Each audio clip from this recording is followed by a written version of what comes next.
Hello guys, welcome back to my channel College Zone. I am Megha Garg, come back with another playlist that is Artificial Intelligence. Artificial Intelligence is a subject studied mostly by computer science student in BTech. Okay, so let's start with the interesting subject. Before that, don't forget to subscribe, share, like and share the most with your friends, your BTech friends. Artificial intelligence पढ़ने से पहले हमें सबसे पहले जरूरी है कि पता होना कि आर्टिफिशियल इंटेलिजेंस क्या है, ठीक है ना। उसकी डेफिनेशन, वो कैसे आया, वो कहाँ पे एग्जिस्ट कर रहा है। इंटेलिजेंस की डेफिनेशन समझने से पहले हम क्या करते हैं, हम कुछ चीजें डिफाइन कर लेते हैं, जैसे कि एजेंट्स में जब वर्ड यूज करूंगी तो मैं ये बेसिकली यूज करूंगी कंप्यूटर्स के लिए, रोबोट्स के लिए। फाइन। तो क्या होता है ना, ये एक ऐसी स्टडी है, artificial intelligence is a study of creating computers और machines as intelligence as human beings. Fine. देखो क्या होता है, हमारे पास एक तो है हमारे पास कंप्यूटर, ठीक है, यहाँ हो गया हमारा कंप्यूटर, ठीक है, यहाँ हम हो गया हमारा ह्यूमन। तो जो स्टडी है वो क्या है, कंप्यूटर्स को ना ह्यूमंस की तरह बनाना है। कैसे बना सकते हैं? सबसे पहले ह्यूमन दो काम क्या करते हैं जो मोस्ट इंपॉर्टेंटली होते हैं, एक्ट और थिंक। मतलब हम सोचते हैं, अपना दिमाग लगाते हैं और उसके हिसाब से हम एक्शंस परफॉर्म करते हैं, ठीक है। ये दोनों काम हमने कंप्यूटर से कराने हैं, ठीक है। क्या ये सफिशिएंट था? नो। हम क्या खाली एक्ट करते हैं और थिंक करते हैं? No, we both act and think rationally. Rationally का मतलब होता है मतलब सही तरीके से करना। सही थिंक करोगे तो सही ही एक्ट होगा, ठीक है। इंटेलिजेंटली एक्ट करना, तभी तो हमारे जो कंप्यूटर्स बनेंगे वो इंटेलिजेंट कंप्यूटर्स बनेंगे, वो सुपर कंप्यूटर्स बनेंगे। फाइन, आई होप आपको डेफिनेशन क्लियर हो गई हो, ठीक है। तो क्या करते हैं हम, इसके बाद ना हम ना अपनी चार डेफिनेशंस के बारे में ना बात करते हैं। चार डेफिनेशंस कौन सी है हमारी? एक्ट लाइक ह्यूमन, ठीक है, जिसमें कंप्यूटर्स जो है ना वो ह्यूमंस की तरह एक्ट करेगा।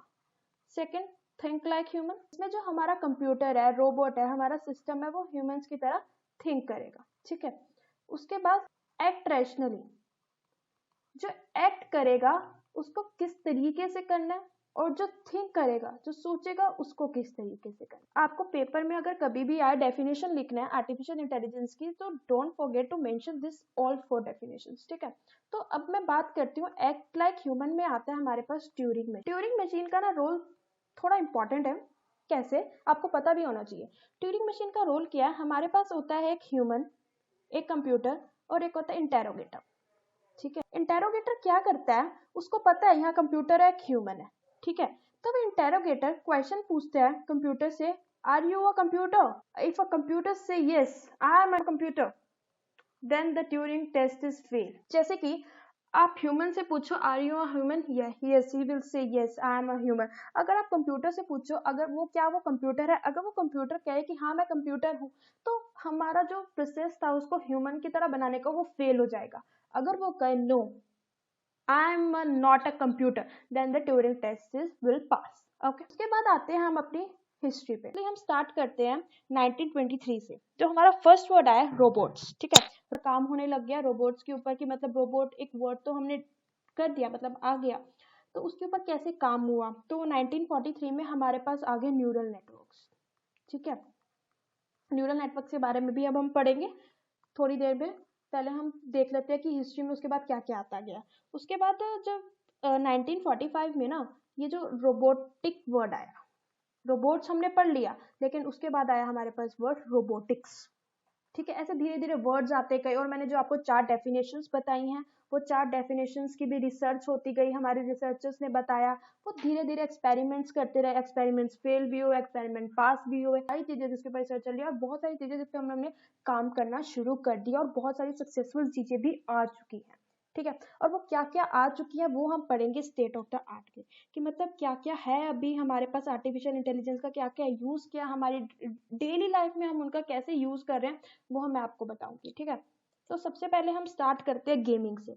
आप डेली बेसिस पे गेमिंग खेलते हैं, टिक टैक टो, चेस, ठीक है, डेली बेसिस पे। अगर आपके साथ घर पे कोई नहीं इसके साथ कंप्यूटर के साथ खेलना पसंद करते हैं, तो वो कंप्यूटर कैसे कैसे आपके जितना दिमाग लगा के कई बार आपको ही हरा देता है। That is artificial intelligence. मैंने स्टार्टिंग में क्या कहा था, यही तो कहा था ना कि मतलब ये क्या प्रोसेस है कंप्यूटर्स को ह्यूमंस की तरह बनाने का, दैट इज ऑल। उसके बाद आते हैं हमारे पास रोबोट्स, ठीक है। रोबोट्स का क्या रोल है? रोबोट्स आजकल हमारे पास सर्जरी में बहुत यूज होते हैं, हमारे मतलब मैं कहूँ अपने हमारे डायग्नोसिस में, ठीक है।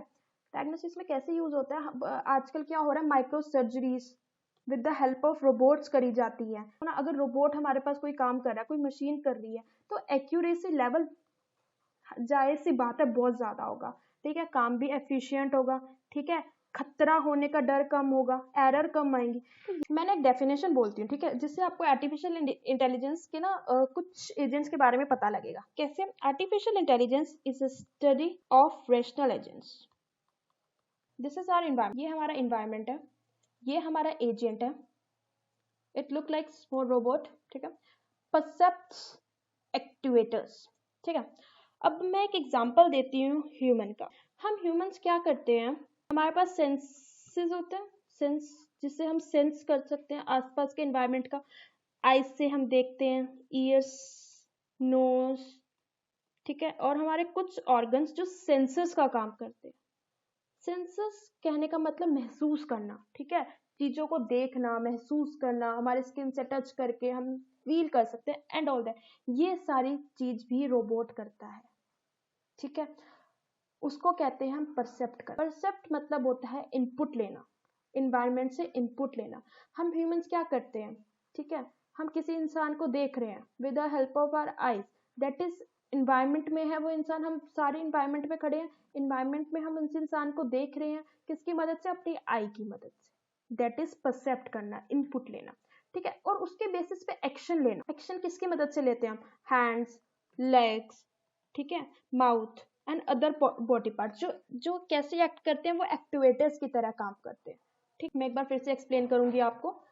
जो हमारे रोबोट्स हैं, ठीक है, वो इनपुट लेते हैं एनवायरनमेंट से, ठीक है, और फिर एक्शन परफॉर्म करते हैं, ठीक है। लेकिन इनके पास, जैसे कि हमारे पास ईयर्स हैं, आईज हैं, नोज हैं, इनके पास तो ये सब नहीं है ना। तो इनके पास क्या है? रोबोटिक एजेंट क्या है? कैमराज हैं, ठीक है। कैमराज है जो काम करते हैं सेंसर्स का, और वेरियस मोटर्स है जो एक्ट करती हैं एक्टिवेटर्स का। फाइन, आई होप आपको समझ आ गया, ठीक है। अब एजेंट जो है ना, वो इनपुट जो लेता है, वो इनपुट क्या लेता है? एबिलिटीज, ठीक है, गोल्स, प्रायर नॉलेज, ठीक है, और इन्वायरमेंट, और क्या लेता है? हाँ, और भी बहुत सारी चीजें लेता है, जैसे कि अपने पास्ट एक्सपीरियंसेस, ऑब्जर्वेशंस जो उसने ऑब्जर्व किए हैं, ठीक है, अपनी नॉलेज जो कि बेसिस होती है ऑब्जर्वेशंस की और पास्ट एक्सपीरियंस के बेसिस पे। और इन सब बेसिस को देख के वो क्या करता है? वो इन्वायरमेंट में एक्शन। आई होप आपको ये डेफिनेशन समझ आ गई हो कि एजेंट होता क्या है। अब हम अपने नेक्स्ट टॉपिक पे चलते हैं। हमारे पास ये कुछ डेफिनेशंस हैं, तो जो आपको मतलब ये तो याद करनी ही करनी पड़ेंगी। पहले पढ़ते हैं हम परसेप्ट के बारे में। परसेप्ट मैंने आपको कहा था इनपुट लेना, ठीक है। इन्वायरमेंट से जो हम इनपुट लेते हैं उसको हमने कहा है परसेप्ट, ठीक है। उसके बाद आता है परसेप्ट सीक्वेंस। परसेप्ट सीक्वेंस क्या होता है? Complete history of everything that has ever perceived, मतलब कि पूरी history, complete history of everything that has ever perceive, मतलब पूरी हिस्ट्री जो अभी तक हमने परसीव किया, जो इनपुट लिया, उसकी पूरी की पूरी हिस्ट्री, ठीक है। और डोंट वरी, आपको इस पूरे के पूरे आर्टिफिशियल इंटेलिजेंस के नोट्स मिल जाएंगे, मैं आपको खुद प्रोवाइड करूंगी, उससे आपकी बहुत ज्यादा मदद हो सकेगी, ठीक है। तो उसके बाद हमारा है next point, that is agent function. Agent function क्या करता है? एजेंट फंक्शन क्या है? बेसिकली एक मैथमेटिकल फंक्शन है that maps a sequence of perceptions into action, मतलब जो जो हम परसेप्ट करते हैं ना, उसको मैप करना एक्शन में, ठीक है। और उसके बाद आता है एजेंट प्रोग्राम। एजेंट प्रोग्राम का काम यही है कि एजेंट फंक्शन की इम्प्लीमेंटेशन करना, ठीक है। अब आते हैं हम अगले उस पर अपने पॉइंट पे, that is rational agent. Rational agent क्या होता है? इट इज मतलब ये ना जो काम करता है ना, वो इस वे में करता है कि जो हमारी जो परफॉर्मेंस है ना, वो मैक्सिमम जाए, ठीक है। मतलब एक तो कर रहा है इंसान, काम कर रहा है, ठीक है, एक काम कर रहा है भाई, करता जा रहा है, ठीक है, चाहे उसकी एक्यूरेसी है 10%, लेकिन रैशनल एजेंट क्या होता है? वो काम करता है विद 100% एक्यूरेसी के साथ, ठीक है। मतलब उसकी जो परफॉर्मेंस है ना, वो 100% जाए। Creating rational agents to use for game theory and decision theory for various real world scenario. मतलब एआई क्या, मैंने आपको स्टार्टिंग में बोला था, it is the study of creating rational agents. उसके बाद आते हैं परफॉर्मेंस मेजर्स। परफॉर्मेंस मेजर किया, जैसे कि आप कुछ काम करते हैं, जैसे कि आप पेपर अटेम्प्ट कर रहे हैं, तो आपका परफॉर्मेंस मेजर क्या है कि आपके मार्क्स A+ आने, ठीक है, आपका ये परफॉर्मेंस मेजर है, मतलब किस बेसिस पे आपको जज किया जा रहा है, दैट इज परफॉर्मेंस मेजर, ठीक है। उसके बाद एजेंट्स के भी कुछ परफॉर्मेंस मेजर होते हैं कि कितना डिग्री ऑफ सक्सेस उसने लिया है, ठीक है, determine the degree of success. उसके बाद आता है हमारे पास रैशनैलिटी। रैशनैलिटी हमारे पास ना 4 चीजों से देखी जाए। पहले आता है हमारे पास परफॉर्मेंस मेजर, ठीक है, परफॉर्मेंस मेजर जो डिफाइन करता है हमारा सक्सेस क्राइटेरिया, ठीक है। उसके बाद आता है हमारे पास एजेंट की प्रायर नॉलेज, एजेंट के पास प्रायर नॉलेज कितनी थी, ठीक है, एनवायरनमेंट के बारे में। उसके बाद आता है बेस्ट पॉसिबल एक्शंस, एजेंट कितने बेस्ट पॉसिबल एक्शंस परफॉर्म कर सकता है। उसके बाद आता है सीक्वेंस ऑफ परसेप्ट, ठीक है, ये चारों चीजें आपको याद करने की है। कि बाद आता है हमारे पास last but not the least, that is omni science. Omni science क्या रहता है? ओमनी साइंस रहता है कि कैसे जो हमारा एजेंट है ना, उसको पहले ही पता होता है कि मेरे इस एक्शन का ये आउटकम है, ठीक है। जैसे कि आप एक ह्यूमन है, वो पेपर देने गया, ठीक है, पेपर देने से पहले ही उसको अपना रिजल्ट पता है, दैट इज ओमनीसाइंस, ठीक है। But it is not possible in real world, ठीक है। ये डेफिनेशन आ सकती है 2 नंबर में वैसे, बट काफी रेयर है, लेकिन this is all about this definitions, आप थोड़ा थोड़ा इनके बारे में पढ़ लीजिएगा। अपने नेक्स्ट टॉपिक पे, that is task environment. Task environment क्या रहता है ना, टास्क एनवायरनमेंट एक ऐसी प्रॉब्लम है जिसका सोल्यूशन है रैशनल एजेंट्स, ठीक है, मैं लिख देती हूँ। इट इज अ प्रॉब्लम का सोल्यूशन है रेशनल एजेंट्स। अब आप सोचेंगे कि ये क्या है? P is a type of model on which AI agents works upon, ठीक है। When we define an AI agent or rational agent, then we can group its properties under Peace representation model, ठीक है। अगर हम किसी भी rational agent को बनाते हैं, ठीक है, तो हम उसके ना प्रॉपर्टीज ना इन 4 वर्ड्स में कंबाइन करते हैं, एक 4 चीजों में कंबाइन कर दिया। अगर मैं कोई भी AI, मैंने कहा था AI क्या होता है, AI क्या है हमारे पास? स्टडी ऑफ रेशनल एजेंट, ठीक है। अगर हमने रेशनल एजेंट को डिफाइन करना है तो हम इन 4 चीजों की मदद से डिफाइन कर सकते हैं, दैट इज पीस का सबका अपना पर्टिकुलर मतलब है। कैसे है मैं आपको बताती हूँ। देखिए यहाँ पे है हमारे पास PEAS, ठीक है। सबका हम अलग अलग मतलब समझेंगे पहले, उसके बाद फिर ये पास पहले आता है पी होता है हमारे पास परफॉर्मेंस मेजर। उसके बाद आता है ई, दैट इज इन्वायरमेंट, ठीक है। उसके बाद आता है A, that is activators, S that is sense. मैं आपको एग्जांपल के साथ बताती हूँ, आपको अच्छा समझ आएगा। मेडिकल डायग्नोसिस सिस्टम, ठीक है। अब मेडिकल डायग्नोसिस सिस्टम मतलब आप एक हॉस्पिटल लेके चले। अब हॉस्पिटल में परफॉर्मेंस मेजर क्या होता है? हॉस्पिटल में आप गए तो डॉक्टर का परफॉर्मेंस मेजर क्या होगा कि वो मैक्सिमम से मैक्सिमम पेशेंट ठीक कर सके, ठीक है। तो ये हो गया परफॉर्मेंस मेजर। और इन्वायरमेंट हॉस्पिटल में, इन्वायरमेंट में क्या क्या होता है? पेशेंट होते हैं, हॉस्पिटल स्टाफ होता है, आप यहाँ लिख सकते हो वार्ड बॉयज, चलो हॉस्पिटल स्टाफ के अंदर ही लिख सकते हो। मतलब जो जो इंस्ट्रूमेंट्स भी होते हैं वहाँ पे, जैसे कि इंजेक्शंस वगैरह एंड ऑल दैट, वो भी लिख सकते हो आप यहाँ पे। इन्वायरमेंट में मतलब जो आसपास आपको दिख रहा है इन्वायरमेंट, ठीक है, लोगों का। उसके बाद एक्टिवेटर्स, पहले हम सेंसस करते हैं कि कैसे वो सेंस कर सकता है कि हमें क्या बीमारी हुई, कैसे? या तो वो हमें सुनेगा, ठीक है, दैट इज पेशेंट के आंसर सुनेगा। उसके बाद हमारे कोई मतलब कीवर्ड एंट्री ऑफ सिम्टम्स, अगर उसने हमारे मतलब कि हमारी बीमारी के बारे में पता लगा लिया, उसके बाद क्या एक्टिवेटर, वो एक्ट क्या करेगा? डॉक्टर एक्ट क्या करता है? हमें दवाइयाँ लिख सकता है, ट्रीटमेंट मेडिसिन, हमारे टेस्ट कर सकता है, क्वेश्चन डिस्प्ले कर सकता है हमारे बारे में, ठीक है। और आता है हमारे पास next example, that is interactive English tutor.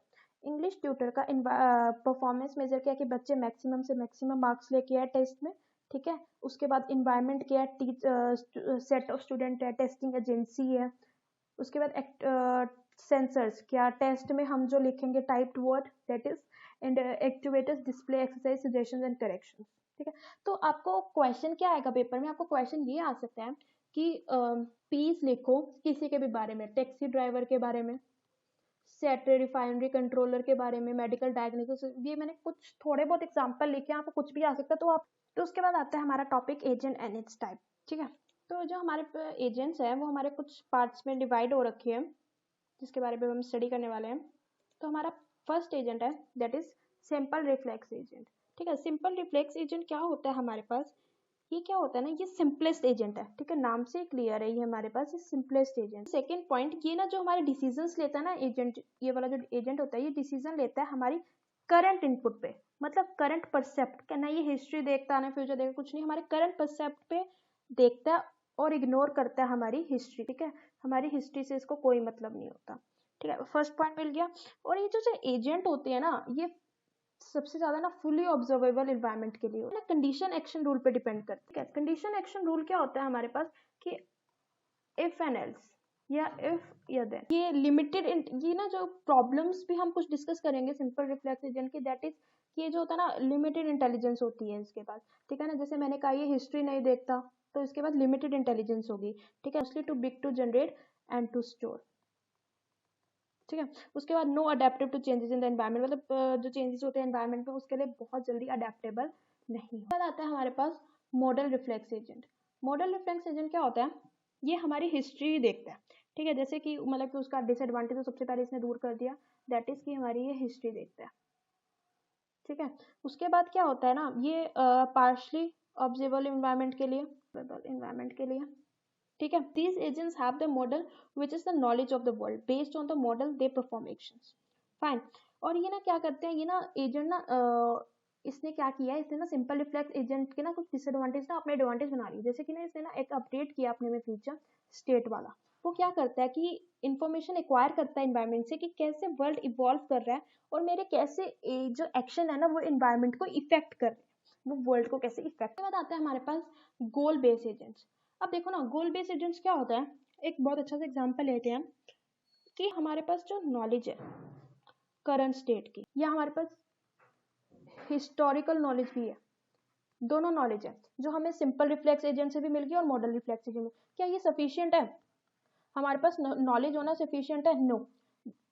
Current state के बारे में नॉलेज होना जरूरी है लेकिन अपने गोल के बारे में भी पता होना उतना ही जरूरी है। अब जैसे कि मैं आपको एग्जांपल देने वाली थी, जैसे कि आप एक ऑटो में बैठे हो, ठीक है, ऑटो वाले को आपने बोला कि भैया मुझे ना यहाँ से ना लेफ्ट जाना है, फिर राइट जाना है, फिर आगे चलो, फिर थोड़ा सा राइट चलो, थोड़ा सा लेफ्ट पढ़ो, ऐसे आपने ना उसको पूरा शहर घुमा दिया, ठीक है। गोल पता है नहीं कि आपकी डेस्टिनेशन कहाँ पे है, सोर्स पता है, गोल पता होना बहुत जरूरी है। फाइन, आपको समझ आ गया होगा एग्जांपल से। उसके बाद हमारा आता है utility based agents. Utility based agents क्या होते हैं, अब आपने ना भाई उबर में बैठ गए, ठीक है, आपको गोल भी पता है अपना, उबर के ड्राइवर ने आपको सोर्स से, मतलब आपका जहाँ पे मतलब कि आपका फर्स्ट पॉइंट था जहाँ पे आप उसको मिले और आपने उसको गोल तक उसने आपको छोड़ दिया, भाई चलो ठीक है, गोल भी हो गया, सिंपल भी हो गया, मॉडल भी हो गया, गोल भी हो गया, तीनों चीजें होगी, बट क्या यूटिलिटी हुई? यूटिलिटी का मतलब है क्या उसने आपको चीपर, सेफियर, रिलायबल, इन सब चीजों को ध्यान में रखते हुए पहुंचाया? जैसे कि आजकल कोरोना चल रहा है तो सारे आपको क्या कहते हैं, रेटिंग्स दो, ठीक है, रेटिंग्स देते हो आप कि क्या जो आपका जो उबर ड्राइवर था वो सेफ था, क्या उसने मास्क पहना हुआ था, क्या वो टाइम पे पहुंचा, क्या उसने आपको चीपर जर्नी में पहुंचाया, उसके अकॉर्डिंग आप स्टार्स देते हो, दैट इज यूटिलिटी, कि वो जो एजेंट्स है वो कितना बेटर काम कर रहा है। काम तो सारे कर रहे हैं लेकिन कितना कितना बेटर कर रहा है, दैट इज यूटिलिटी। जाने से पहले एक हमारे पास लास्ट टॉपिक होता है लर्निंग एजेंट्स, ठीक है, उसके बारे में आपको मैं थोड़ा सा हिंट दे देती हूँ। लर्निंग एजेंट्स क्या होते हैं? लर्निंग एजेंट्स क्या होते हैं ना, ये ना हमारे ना पास्ट एक्सपीरियंस को देखते हैं, ठीक है, और हमारी लर्निंग कैपेबिलिटीज को देखते हैं और हमें ना फ्यूचर के लिए ना कुछ हमें सिखा के जाते हैं। जैसे मैं आपको बताती हूँ, जैसे कि सपोज करो आपका कोई क्रिटिक है, आपका कोई दुश्मन है या फिर आपसे कोई जलता है, आप उससे सबसे अच्छी फीडबैक ले सकते हो, आपके अंदर सारी ही नेगेटिव चीजें दिखे तो उनको आप लेते हो उस फीडबैक को और उसके ऊपर काम करते हो, दैट इज लर्निंग। क्या करता है क्रिटिक, क्या होता है, learning element take feedback from critic which describe that how the well agent is doing with respect to a fixed performance standard, ठीक है, वो अभी क्या काम कर रहा था, अभी वो 70% है तो वो क्रिटिक की मदद की वजह से, क्रिटिक की फीडबैक की मदद से क्या वो 90% पे नहीं पहुंच सकता, पहुंच सकता है। ये होता है लर्निंग एजेंट्स, मतलब हमारे पास्ट एक्सपीरियंस को देख के, हमारी गलतियों को देख के वो जो चीजें सीखनी, दैट इज लर्निंग एजेंट। ये सब कुछ लर्निंग एजेंट के अंदर आता है। सर्चिंग स्ट्रेटेजीज हमारे पास दो तरह की होती है, अनइन्फॉर्म्ड और इन्फॉर्म्ड। सर्चिंग टेक्निक्स आते तो आप यही लिखोगे, अनइन्फॉर्म्ड टेक्निक और इन्फॉर्म टेक्निक, ठीक है। और components of well defined problem में हमारे पास आ जाते हैं गोल फॉर्मुलेशन और प्रॉब्लम फॉर्मुलेशन, और टॉय प्रॉब्लम और real world problem. Real world problem होती है हमारे पास, जैसे कि आपने ना डाटा स्ट्रक्चर में पक्का ट्रैवलिंग सेल्समैन प्रॉब्लम, ठीक है, that is real world problem. Toy problem होती है हमारे पास हमारे करंट स्टेट पे डिपेंड होती है, ठीक है। और इसको ना मतलब इतना ये ध्यान में नहीं दिया जाता। रिसर्चर इस प्रॉब्लम को ना क्या करते हैं बेसिकली ना न्यू रिसर्चेस के लिए यूज करते हैं बेसिकली, और रियल वर्ल्ड प्रॉब्लम्स पे बेसिकली ज्यादा ध्यान दिया। तो guys that's all for this video.